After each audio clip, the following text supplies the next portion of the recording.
Hello and everyone, स्वागत है आपका अपने चैनल विद्या अकेडमी पर। मैं नितिन पांडे आप सभी लोगों का एक बार फिर से स्वागत करता हूं इस क्लास में, जहां पर मैं आपके साथ जुड़ चुका हूं इस सेशन में। बहुत ही शानदार सेशन और बेहतरीन सेशन आपका आज होने वाला है। जैसा कि आप सभी को पता है कि ये YouTube channel, official YouTube channel Vidya academy का है, जहां पर आपको ऑफलाइन क्लासेस के साथ साथ ऑनलाइन क्लासेस भी आपको बेहतरीन ढंग से दी जाती हैं। तो विद्या अकेडमी आपका ऑफलाइन एंड ऑनलाइन दोनों ही जगह अवेलेबल है। जहां पर मैं आपको ये भी क्लास दे रहा हूं, ये ऑफिशियल यूट्यूब चैनल है विद्या अकेडमी का।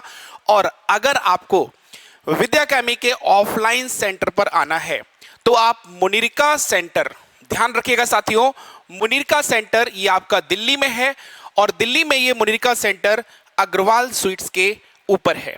तो ध्यान रखिएगा, एड्रेस जरूर नोट कर लीजिएगा।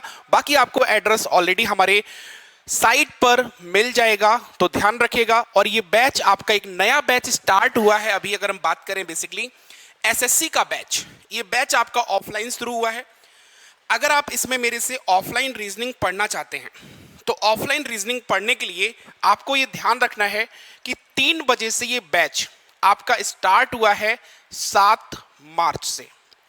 तो बहुत ही शानदार और बेहतरीन बैच है, जहां पर सारी एक्सपीरियंस फैकल्टी आपको पढ़ाने वाली है और बहुत ही शानदार अनुभव होने वाला है इस बैच में आपको। और ये बैच एसएससी का है।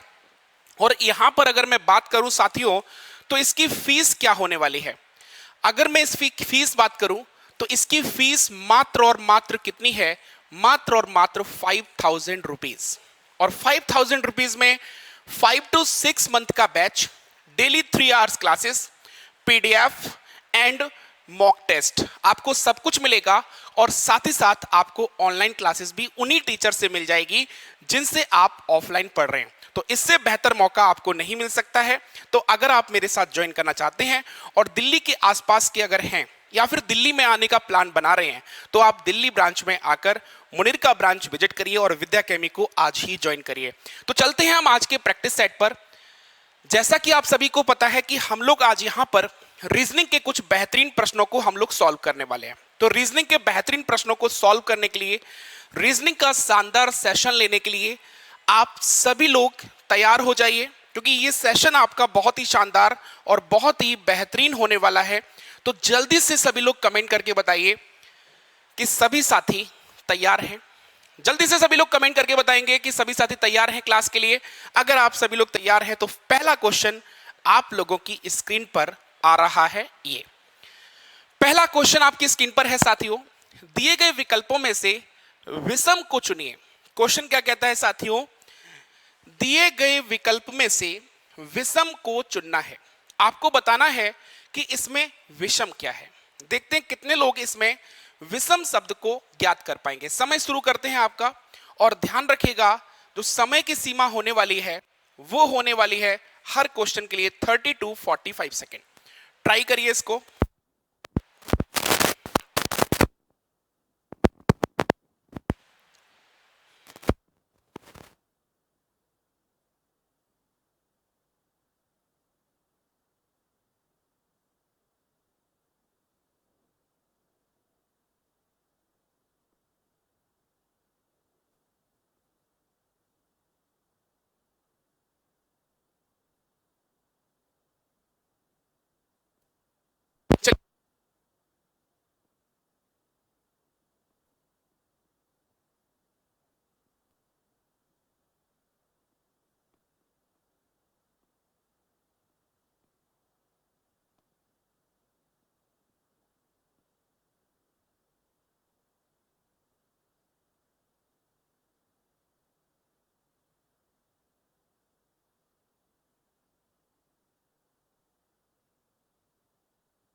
स्क्रीन पर है।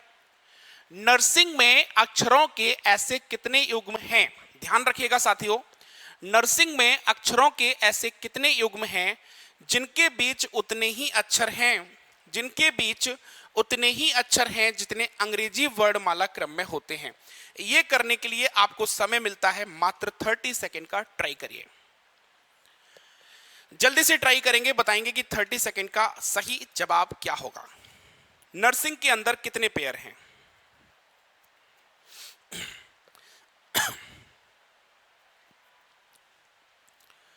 नर्सिंग के अंदर कुल कितने पेयर हैं? जल्दी से बताएं।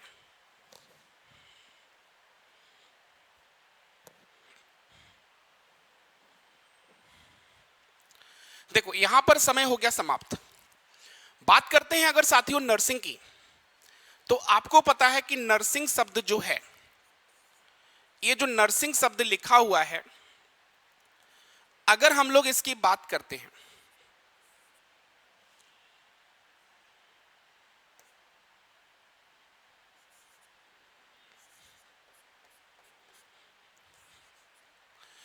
यहां पर अगर हम चलते हैं एन से, तो एन से अगर काउंट करें इसकी हम लोग, तो एन से प्लेस वैल्यू काउंट करने पर आपको क्या मिलने वाला है? एन के बाद ओ, ओ के बाद पी, पी के बाद क्यू, क्यू के बाद आर, आर के बाद एस, टी।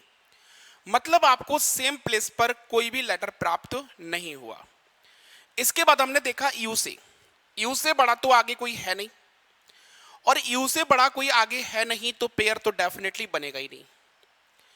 आर से एस बन गया, ये कंफर्म है। हमारे अल्फाबेटिकल ऑर्डर में आर के तुरंत बाद एस आता है, तो यहां पर भी आर के तुरंत बाद आपका एस आ गया, तो इसका मतलब है कि एक पेयर आपका आर से एस बन गया।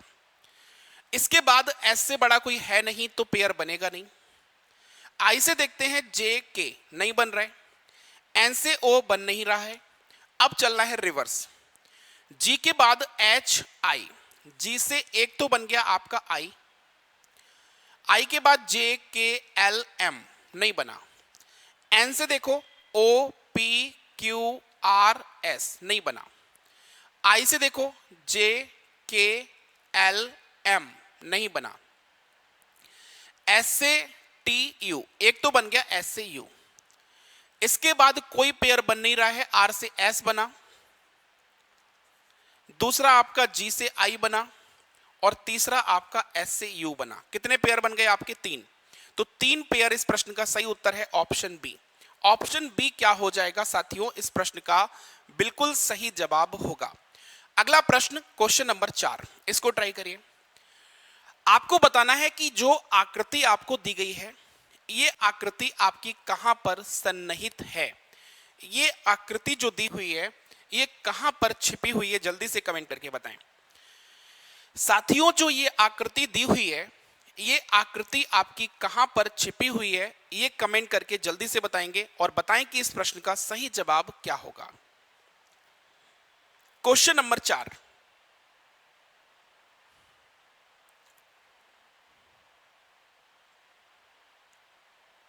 देखो यहां पर अगर हम बात करें इस प्रश्न की, तो ये प्रश्न बहुत इजी है, आराम से कर ले जाते हैं इस प्रश्न को।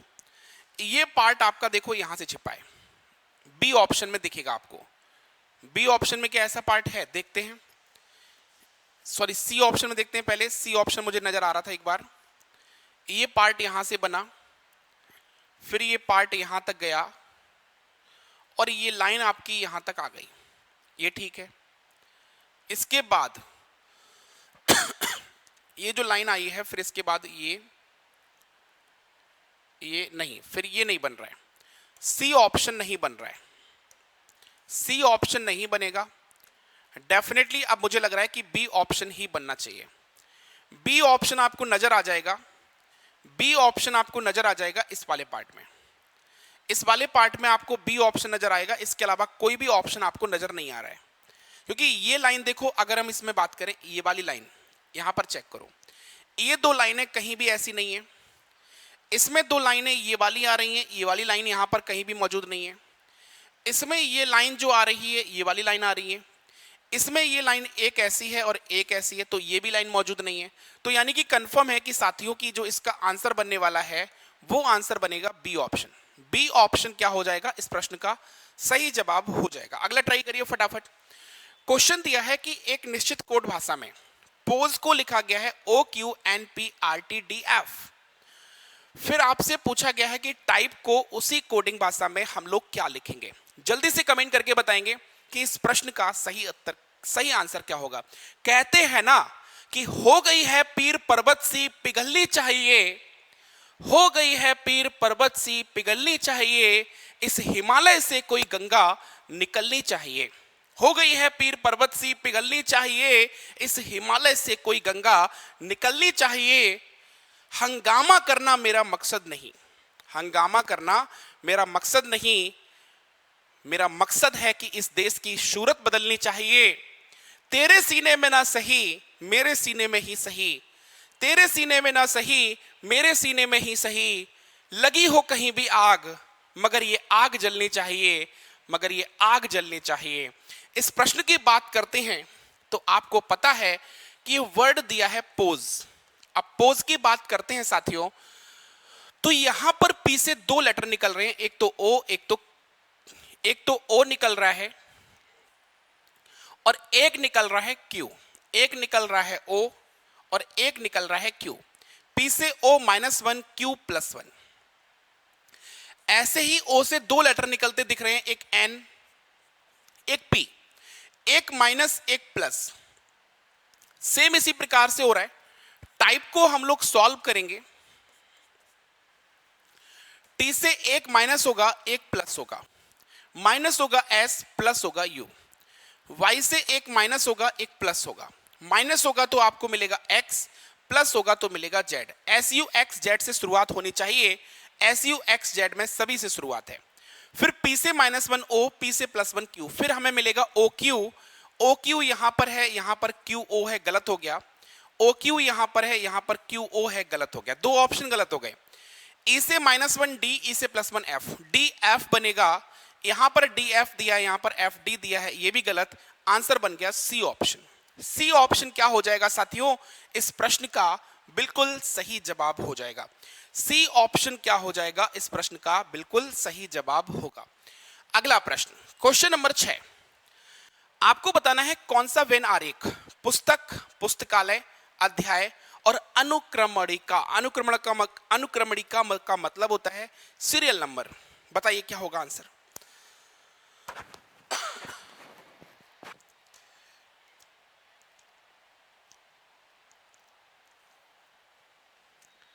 जल्दी से कमेंट करके बताएं इस प्रश्न का उत्तर क्या होगा। कौन सा वेन आरेख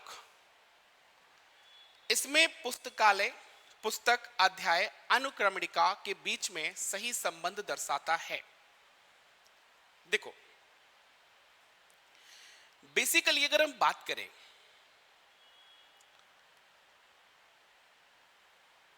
तो हम कह सकते हैं जितने भी अध्याय और जितने भी अनुक्रमणिका मतलब इंडेक्स, जितने भी अध्याय होते हैं और जितने भी इंडेक्स होते हैं, ये आपको पुस्तक के अंदर मिलते हैं।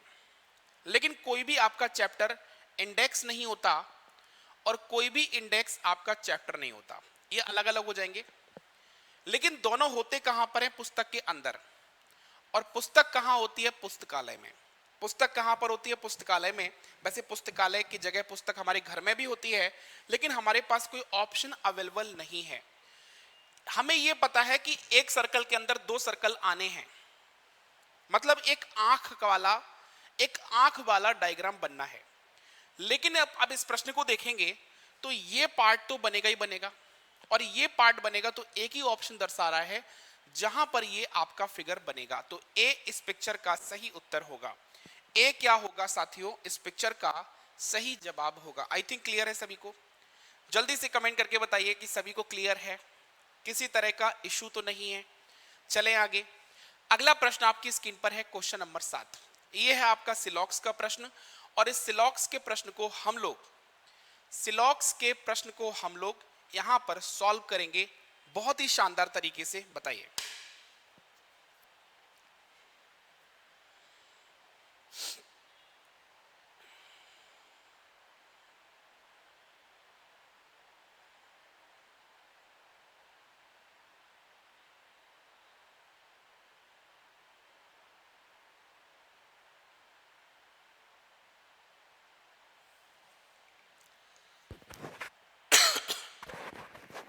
क्या होगा इसका आंसर?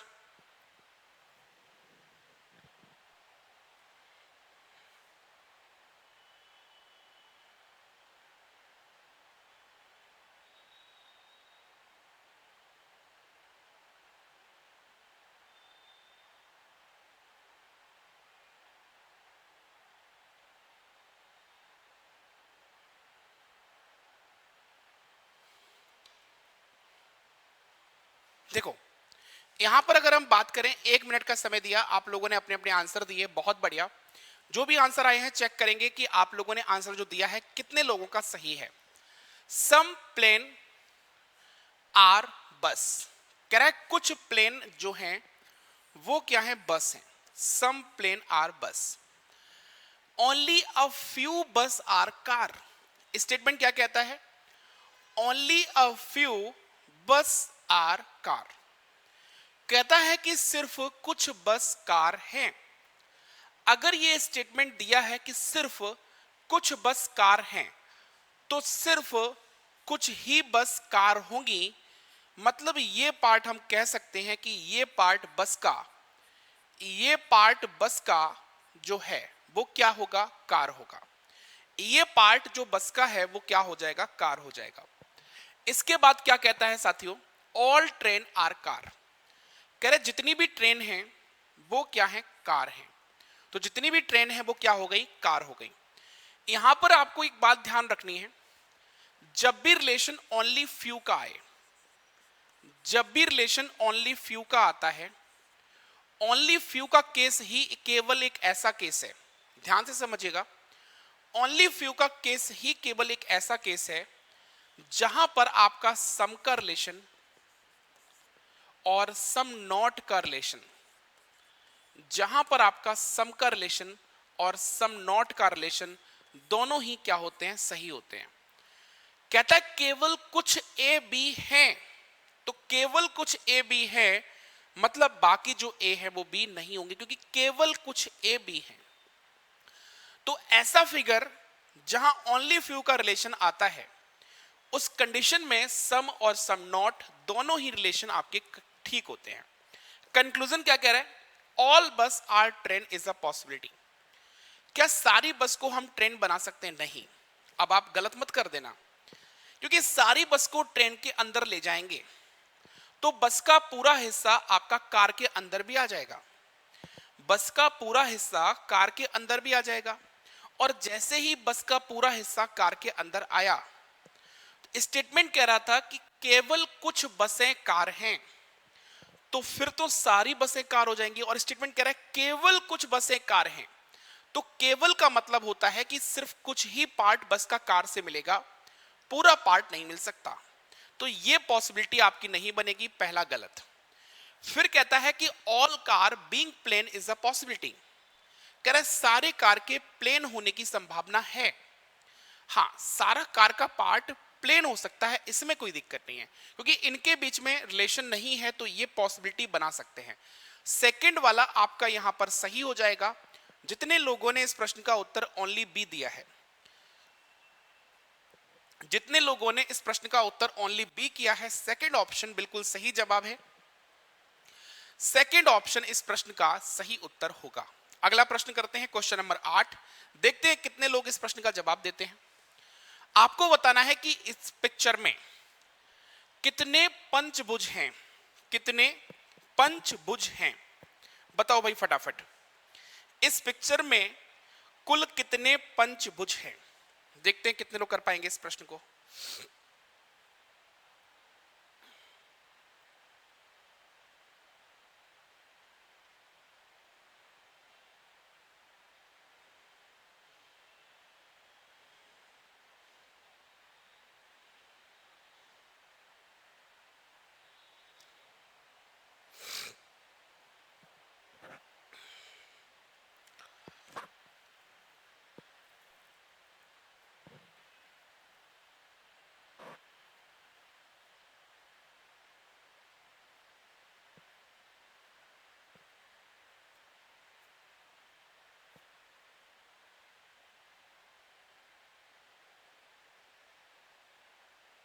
देखो, अगर हम बात करें पंचभुज की, पंचभुज होते कौन से हैं मैं समझा देता हूं आपको थोड़ा सा। आप लोग इस प्रश्न का उत्तर जरूर करिएगा। पंचभुज होते कौन से हैं मैं आपको दिखा देता हूं। सबसे पहले इस कॉर्नर से, अगर इस कॉर्नर से देखेंगे आप, तो इस कॉर्नर से आपको डायरेक्ट एक पंचभुज नजर आ रहा है। ये है आपका पंचभुज। इसको क्या बोलते हैं हम लोग? पांच भुजाएं। एक दो, देखो, एक भुजा, दो भुजा, तीन भुजा, चार भुजा और पांच भुजा। कितनी भुजाएं हैं? पांच भुजाएं। तो ऐसे ही आपको चारों कॉर्नर पे चार पंचभुज मिलेंगे, ये चार। और आपको ढूंढने हैं कौन से और पंचभुज मिल सकते हैं। क्या इस पिक्चर से, इस बड़ी पिक्चर से हम कोई पंचभुज बना सकते हैं? ये आप बताइए। अगर ये पार्ट हम देखें, अगर हम लोग ये वाला पार्ट देखते हैं, तो इस पार्ट से देखो, इस पार्ट से देखिए, क्या इस पार्ट से हम पंचभुज बना पा रहे हैं? बिल्कुल बना पा रहे हैं। यहां पर भी देख पाओ आप, तो एक भुजा, दो भुजा, तीन भुजा, चार भुजा और ये पांच भुजा। कितनी भुजा है? पांच भुजा। तो ये भी क्या है? एक पंचभुज है। ऐसे ही आपका एक पंचभुज इधर से बनेगा, एक पंचभुज आपका इधर से बनेगा, फिर आपके चार पंचभुज ऐसे हो जाएंगे। तो मतलब आपके आठ भुज हो गए। और चार ही बनने चाहिए अंदर वाले में। अंदर वाले में भी इसी तरह से चार बनेंगे। आप इसको करिएगा, ट्राई करिए। इस प्रश्न को आप लोग होमवर्क में रखिएगा और ध्यान रखिएगा। पंचभुज करने का तरीका मैंने बताया है। पंचभुज जो होते हैं इस पिक्चर में, इस पिक्चर में चार और चार आठ बता दिए, और चार और अंदर हैं, वो ढूंढना जरूर। इस प्रश्न का सही उत्तर है 12। सही उत्तर क्या है? 12। आठ मैंने बता दिए हैं। पांच बनेंगे ऐसे, सॉरी चार, एक इस कॉर्नर से, एक इस कॉर्नर से, एक इस कॉर्नर से, एक इस कॉर्नर से। ठीक है। इसके बाद आपका एक, आपका ये वाला बनेगा इस कॉर्नर से। ऐसे ही इस कॉर्नर से देखोगे तो इस कॉर्नर से आपका दूसरा बनेगा। मतलब एक कॉर्नर से एक, दूसरे कॉर्नर से दूसरा, तीसरे कॉर्नर से तीसरा, चौथे कॉर्नर से चौथा। चार ये बन गए, और चार ही बनेंगे अंदर वाले से भी, ये ध्यान रखिएगा। टोटल बनने चाहिए 12। 12 पंचभुज हैं। आप लोग चार और निकालिएगा। नहीं समझ आता है तो नेक्स्ट क्लास में इस प्रश्न को फिर से डिस्कस करेंगे और फिर देखेंगे पंचभुज क्या होंगे। अगला प्रश्न एक नंबर सीरीज का प्रश्न है, इसको ट्राई करिए। नंबर सीरीज का प्रश्न है, इसको ट्राई करिए। इसका आंसर क्या होगा? जल्दी से ट्राई करिए, इस प्रश्न का उत्तर क्या होगा। देखो, क्वेश्चन नंबर आपके पास है 9वां। इसमें हो क्या रहा है? नंबर दिए हैं आपको 11, 11 के बाद दिया है 18, 18 के बाद दिया है 48, 48 के बाद दिया है 184 और 184 के बाद दिया है क्वेश्चन मार्क। यही दिया है। अब इस प्रश्न को हम लोग सॉल्व करते हैं। कैसे? 11 से 18 एडिशन मत कर देना, क्योंकि एडिशन से सीरीज इतनी लंबी नहीं जाएगी। 100 के अंदर ही सिमट जाती है अगर एडिशन होता तो। 11 से 18 पे अगर हम 2 का गुणा करें तो आपको क्या मिलेगा साथियों? आपको मिलेगा 22। आपको कितना मिलेगा? 22। और -4 कर दें तो आपको 18 मिल जाएगा। 18 दूनी 36, प्लस 12 नहीं होगा। 18 तिया 54, गुणा 3 कर देते हैं और -6 कर दें तो आपको 48 मिल जाएगा। गुणा 2 हुआ, गुणा 3 हुआ, तो गुणा 4 करके देख लेते हैं। 48 गुणा 4 करते हैं 192, 192 से -8 कर दिया तो आपको 184 मिल गया। गुणा 3 गुणा 4 गुणा 5 होना चाहिए और माइनस होना चाहिए 10। तो 5 को 20, यानी कि यहां पर बनेगा 0, और ये 5 गुणा 8 ये बन जाएगा 40। 40 और 2 42, 42 की 2, 5 एकम 5 और 7, 7 माइनस 10, 720 माइनस 10, यानी कि ये बनेगा आपका 710। नहीं गलत। 5 को 20, 0, 2 हासिल हो गया। 42, 5 एकम 5 और 4 9, 984, 900, 920, 910 आंसर होगा। 910 ऑप्शन बी। ऑप्शन बी क्या हो जाएगा? इस प्रश्न का सही आंसर हो जाएगा। यहां पर कह रहा है कमांडर कमोडोर। अगला प्रश्न आपकी स्क्रीन पर है, कमांडर कमोडोर ब्रिगेडियर एडमिरल। क्या होगा इस प्रश्न का उत्तर? जल्दी से कमेंट करके बताएं।